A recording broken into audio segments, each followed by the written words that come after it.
Hello friends, কেমন আছেন? নিশ্চয়ই ভালো। ফ্রেন্ডস, আমি আপনাদের আজকে একটা দারুণ ইয়ামি টেস্টি একটা রান্নার রেসিপি শেয়ার করতে যাচ্ছি। ইলিশ পাতুরি কচুর পাতায়। ফ্রেন্ডস, একটা কচুর পাতা আছে না, যেটা খাওয়া যায়, মানে গলা চুলকায় না, সেই পাতাটা নিতে হবে।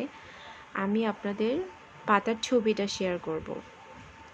ফ্রেন্ডস, ওই পাতায় করে যদি এভাবে রান্না করেন, খেতে কিন্তু খুবই মজা হয় আর খুব তাড়াতাড়ি হয়ে যায় মাছটা। সো কথা না বাড়িয়ে আমি রান্নাতে চলে যাচ্ছি। ফার্স্টে আমি মাছ নিয়েছি। মাছে হলুদ আর লবণ মাখিয়ে কিছুক্ষণের জন্য রেখে দিব। ফ্রেন্ডস, হলুদ লবণ একটু আলাদা করে মাখিয়ে রাখলে মাছের মধ্যে খুব ভালোভাবে লবণটা ঢুকে, এতে করে মাছের স্বাদটা দ্বিগুণ হয়ে যায়। সো আমি ফার্স্টে লবণ যতটুকু আমরা দিয়ে থাকি তার থেকে সামান্য পরিমাণ বাড়িয়ে দিয়ে মাছটা মাখিয়ে রেখেছি। দেন এখন আমি জানিয়েছি শুকনা মরিচ একটু হালকা ভেজে তারপরে বেটে নিয়েছি, আর জিরা ভেজে বেটে নিয়েছি। 1 চামচ ধনিয়ার গুঁড়া অ্যাড করলাম। এর মধ্যে আমি সরিষার তেল দিব। এই কয়েকটা উপকরণ মিক্সড করব।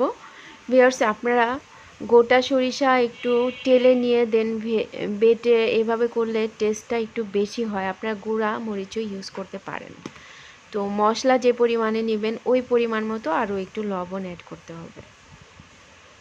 সবগুলো উপকরণ খুব ভালোভাবে মিক্সড করতে হবে। আমার মনে হয়েছে একটু তেল কম হয়েছে, আরও একটু তেল অ্যাড করে নিলাম।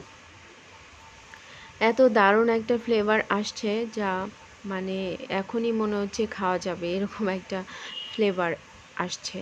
সো এখন চলে যাচ্ছি মাছের সাথে কিভাবে মিক্সড করব। মশলাটা ঠিক মাছের উপরে ফার্স্টে এভাবে দিবেন।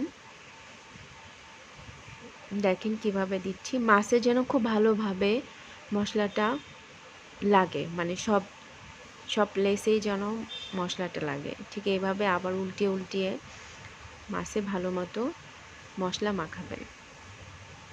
দেখেন কি দারুণ লাগছে দেখতে। ভাজা জিরা আর সাথে সরিষার তেলের একটা মিক্স দারুণ খেতে হয়, দারুণ মজা হয়। ভিউয়ার্স, এই যে এই কচুর পাতার কথা বলেছি, দেখবেন গ্রামে পাওয়া যায়, অনেক সময় শহরেও পাওয়া যায়।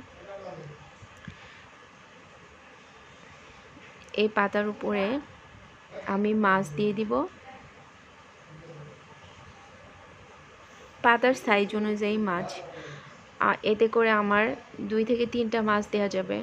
দিয়ে সুতা দিয়ে বেঁধে দিব। ভিউয়ার্স, আমি ফ্রাই প্যান নিয়েছি। ফ্রাই প্যানে মাছের 3টা প্যাক করেছিলাম। 3টা প্যাকে দিয়ে আস্তে আস্তে খুবই অল্প লো আঁচে জাল করেছি। ভিউয়ার্স, অবশ্যই যেহেতু ভাপে সিদ্ধ হবে, সো অল্প আঁচে, খুবই লো আঁচে কিছুক্ষণের জন্য এভাবে ঢেকে রাখবেন। একবার ঢেকে দিবেন, আবার উল্টিয়ে অন্য পাশও ঢেকে স্টিম করবেন। 20 মিনিট এভাবে ভাপ দিলেই দেখবেন যে হয়ে গেছে। ভিউয়ার্স, আমার মাছটা হয়ে গেছে, আমি নামিয়ে নিয়েছি। আমি আপনাদের এখন দেখাবো যে কেমন হয়েছে। কচুর পাতায় কিন্তু একটু পানি উঠে, সো একটু সময় নিয়ে পানিটা শুকিয়ে তারপরে নামাবেন। এতে করে পাতাটা আর মাছটা খেতে বেশি স্বাদ হয়। দেখেন পাতা একদম গলে গেছে। কচুর পাতা কিন্তু তাড়াতাড়ি গলে যায়। আর মাছ দেখেন কি সুন্দর লাগছে দেখতে, দারুণ স্টিম হয়েছে। মাছগুলা আমি সরিয়ে নিচ্ছি। আর পাতা কিন্তু একদম মেখে খাওয়া যাবে, এভাবে মাখিয়ে ফেলবো। ভিউয়ার্স, মাছ আস্তে আস্তে করে সরাবেন, কারণ খুবই নরম থাকে অবস্থায়, না হলে কিন্তু ভেঙে যাবে।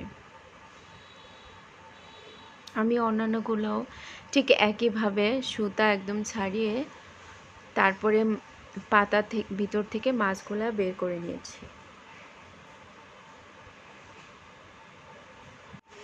ফ্রেন্ডস, এভাবে আমি সবগুলো মাছ বের করে নিয়েছি। আর পাতাগুলা কিভাবে আমি মাখাবো সেটা দেখিয়ে দিচ্ছি।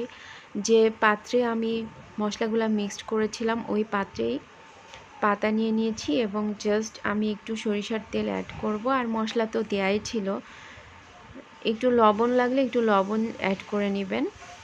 দেন রেডি হয়ে গেছে কচুর পাতা ইলিশ পাতুরি। আপনারা আশা করি এভাবে যদি করতে পারেন খেতে খুবই মজা হবে আর ভালো লাগবে আপনাদের। সেম ওয়েতে আপনারা কচুর পাতা বা লাউয়ের পাতায় এই ইলিশ পাতুরি করতে পারবেন। ভালো থাকবেন ফ্রেন্ডস।